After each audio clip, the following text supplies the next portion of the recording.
On confond souvent religion et mythologie. Ce sont pourtant deux choses bien différentes.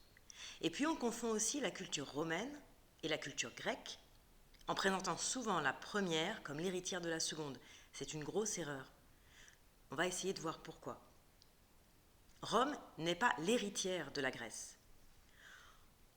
On l'apprend comme ça à l'école, au milieu de milliers d'autres âneries ou inexactitudes, parce que c'est plus pratique et puis ça permet de faire de belles frises chronologiques. D'abord les Égyptiens, puis les Grecs, puis les Romains, puis Clovis, puis Charlemagne. Et comme des vases communicants ou des poupées russes, les suivants reprendraient la culture des précédents ou prendraient en quelque sorte leur suite. En fait, non. Les Romains et les Grecs sont deux branches distinctes et contemporaines d'un même peuple, les Indo-Européens, qui a migré en Europe vers 3000 avant Jésus-Christ. Les Romains sont les Indo-Européens s'étant installés en Italie, les Grecs, ceux s'étant installés en Grèce. Les autres branches ont essaimé un peu partout en Europe, Slaves à l'est, Celtes à l'ouest, qui eux-mêmes se sont séparés en plein de petites branches qu'on connaît bien, les Gaulois, les Belges, les Ibères, les Lusitaniens, les Germains, les Bretons, etc. Donc non, le latin ne vient pas du grec, mais les deux ont le même grand-père. Et non, les dieux romains ne sont pas les dieux grecs avec d'autres noms, comme on l'entend souvent. Alors éclaircissons un peu tout ça sur le plan religieux. À l'origine, la religion romaine est assez différente de la religion grecque. Elle est non anthropomorphe, non mythologique et non eschatologique. Alors qu'est-ce que ça signifie ? Non anthropomorphe signifie que dans la religion romaine, les dieux n'ont pas forme humaine. Les dieux purement romains, comme Vesta, Terminus, Mawors ou Janus, n'ont pas de corps. Vesta est représenté par un feu permanent qu'il faut entretenir, ce sont les Vestales qui s'en occupent. Terminus est matérialisé par une borne qui sert à délimiter les champs, les lieux, les espaces, les frontières. Mawors, c'est un dieu guerrier qui est une des facettes de Mars. Janus, c'est le dieu aux deux visages qui regarde à la fois le futur et le passé, mais si ces visages sont bien accrochés à une tête, cette tête n'est pas posée sur un corps. De nombreux temples romains sont dédiés à des abstractions déifiées, Pudor, la pudeur, Fortuna, la fortune.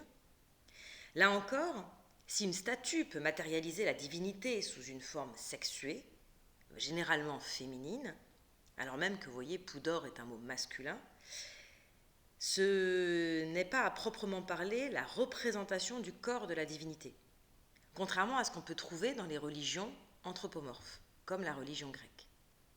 C'est plutôt comparable aux représentations de Dieu le Père dans les livres de catéchisme pour enfants ou dans certaines églises. Ou bien c'est comparable à la colombe symbolisant l'Esprit Saint. L'évolution vers une représentation anthropomorphe des divinités est assez tardive et elle s'est faite sous l'influence culturelle grecque, mais elle concerne davantage le champ artistique que le champ religieux à proprement parler. Il ne faut pas oublier que Rome naît historiquement au 7e siècle avant Jésus-Christ, en 753, au 8e siècle, avant Jésus-Christ, en 753, et que 7 siècles se sont écoulés quand on observe la Rome de César, qui est la mieux connue du grand public. C'est long, 7 siècles. Et l'influence grecque ne se fait vraiment sentir que vers la fin du 2e siècle avant Jésus-Christ.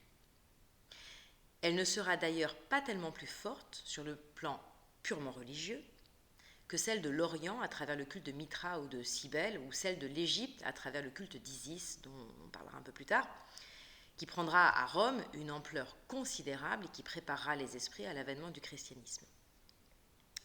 Deuxième point, la religion romaine est non mythologique.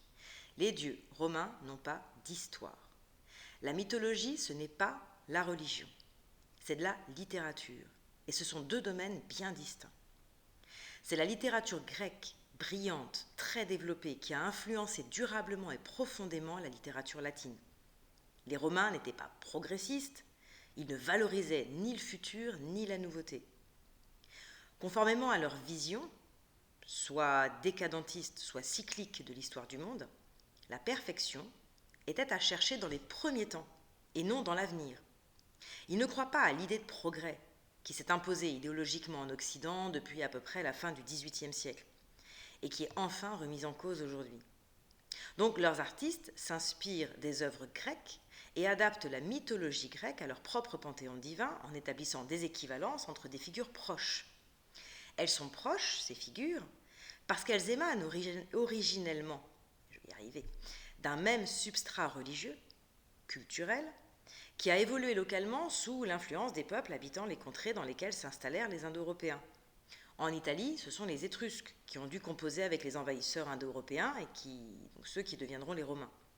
Leur religion, la religion étrusque, elle est mal connue encore aujourd'hui, donc on a des difficultés à identifier exactement les apports de la religion étrusque dans la religion romaine. Mais vous voyez, les Indo-Européens se sont installés sur des terres qui étaient déjà habitées, ils ont fusionné avec ces peuples-là, mais les Romains n'héritent pas des Grecs. Donc les dieux romains n'ont pas d'histoire. Quand une figure divine pouvait être rapprochée d'une figure grecque, les poètes l'enrichissaient des récits mythologiques lui étant attachés.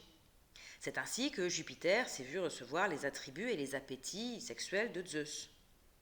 Parfois, généralement tardivement, ils ont inventé des histoires. Celle de Vénus donnant naissance à Énée, par exemple. On voit d'ailleurs par là que les Romains ne se percevaient pas comme les descendants des Grecs, mais comme les descendants de leurs ennemis, les Troyens. Pour ce qui est des divinités romaines ne trouvant pas d'équivalent proche dans le panthéon grec, elles sont restées sans récit mythologique. C'est le cas des divinités que j'ai évoquées tout à l'heure, Vesta, Terminus, mais c'est aussi le cas de Faunus, des Lares ou de Flora. Dans tous les cas, même lorsqu'ils existent, ces récits ne contaminent pas le champ religieux et restent du domaine de la littérature ou des arts graphiques. Aujourd'hui, nous avons tendance à confondre les deux, à les voir comme intrinsèquement liés, alors que c'est une erreur absolue. C'est un peu la faute des œuvres d'Ovide, dont les Métamorphoses furent l'œuvre la plus imprimée après la Bible lors des débuts de l'imprimerie. Lorsqu'on pense aux dieux romains, dans l'immense majorité des cas, on les voit à travers l'image que nous en a transmis Ovide par ses recueils poétiques, les Métamorphoses et les Fastes.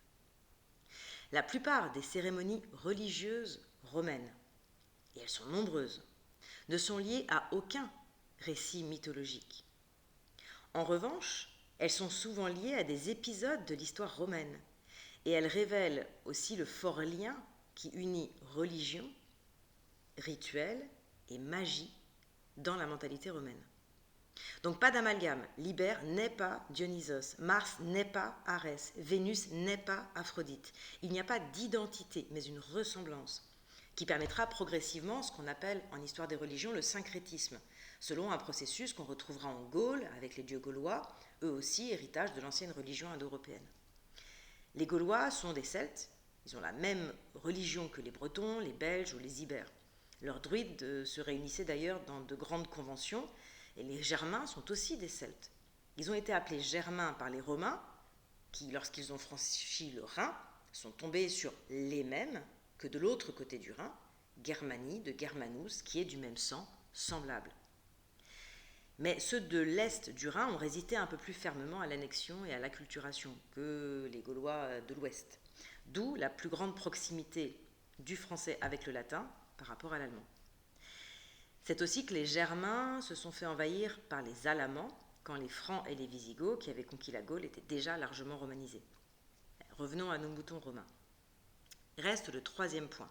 La religion romaine n'est pas eschatologique, c'est-à-dire qu'elle ne se soucie guère des fins dernières, de la question de la vie après la mort.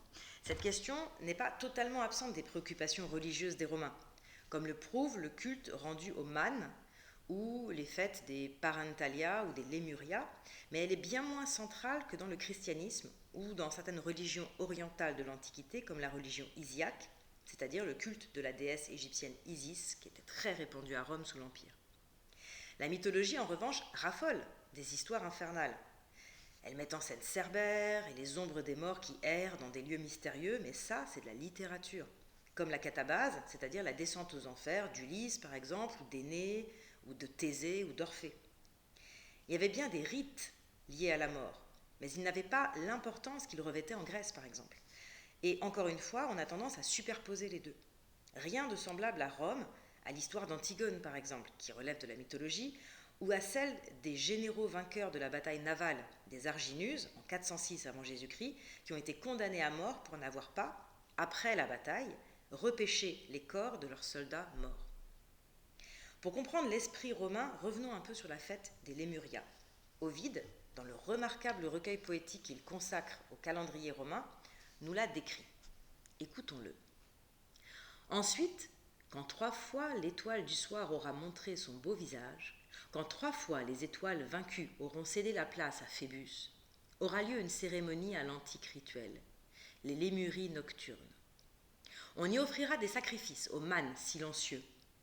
L'année était plus courte, et les purifications de février, inconnues encore, et toi, Janus, aux 2 visages, tu n'étais pas le chef de file des mois. Déjà, pourtant, on portait aux cendres des défunts les offrandes requises, et le petit-fils apaisait par des sacrifices les cendres de son aïeul décédé. C'était en mai, mois qui tire son nom de celui des ancêtres Maïorès, et qui, aujourd'hui encore, garde une partie de cette antique coutume. Lorsque la nuit à demi passée déjà assure un sommeil silencieux, lorsque vous, chiens et oiseaux de toute race, vous vous êtes tus, l'homme, fidèle à l'ancien rituel et craignant les dieux, se lève, sans porter aucune entrave à ses pieds. De son pouce, placé entre ses doigts joints, il fait un signe, pour ne rencontrer dans sa marche silencieuse aucune ombre légère. Lorsqu'il s'est lavé les mains dans l'eau d'une source pure, il fait demi-tour, après avoir pris d'abord des fèves noires et les avoir jetées derrière lui. En les jetant, il dit « Je vous offre ces fèves, avec elles je me rachète moi et les miens. » Il prononce ceci 9 fois, sans regarder en arrière. L'ombre est censée ramasser les fèves et suivre ses pas sans être vue. À nouveau, il touche l'eau et fait retentir le bronze de Thémèse, puis demande à l'ombre de quitter son toit. Lorsqu'il a dit 9 fois « Mâne de mes pères, sortez », il regarde derrière lui et considère que les rites sont accomplis selon les règles.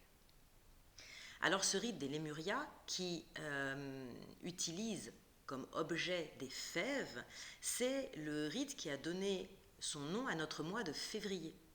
Février, ça vient de fébrois, et les fébrois, ce sont les fèves, justement. Donc notre calendrier de pays laïque reprend énormément d'éléments à la religion romaine. D'ailleurs, si les mois de l'année, les derniers mois de l'année portent leur nom, c'est par rapport au calendrier liturgique romain qui commençait en mars. C'est pour ça que septembre s'appelle le 7e mois, septem. Octobre, octo, le 8e mois. Novembre, noem, le 9e mois. Et décembre, décem, le 10e mois. Évidemment, c'est 7e, 8e, 9e, 10e par rapport à mars et pas par rapport à janvier, sinon ça ne tombe pas juste, bien entendu.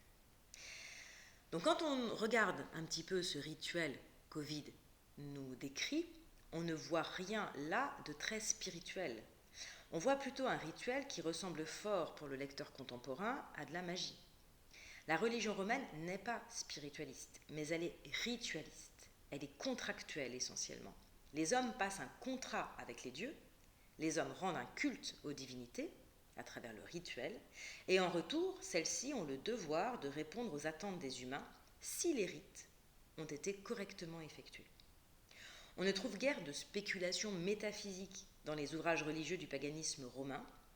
Il faut attendre l'influence quasi conjointe de certains cultes orientaux, comme le culte d'Isis, ou comme le culte de Mitra, ou bien après du christianisme, pour que la religion s'imprègne davantage de philosophie. J'arrête là cette trop rapide remise au point sur la religion romaine. Posez vos questions en commentaire si vous le souhaitez ou si vous souhaitez plus de précision. Et puis surtout, posez-vous des questions. Ne cédez pas aux idées reçues que tout le monde répète et soyez curieux.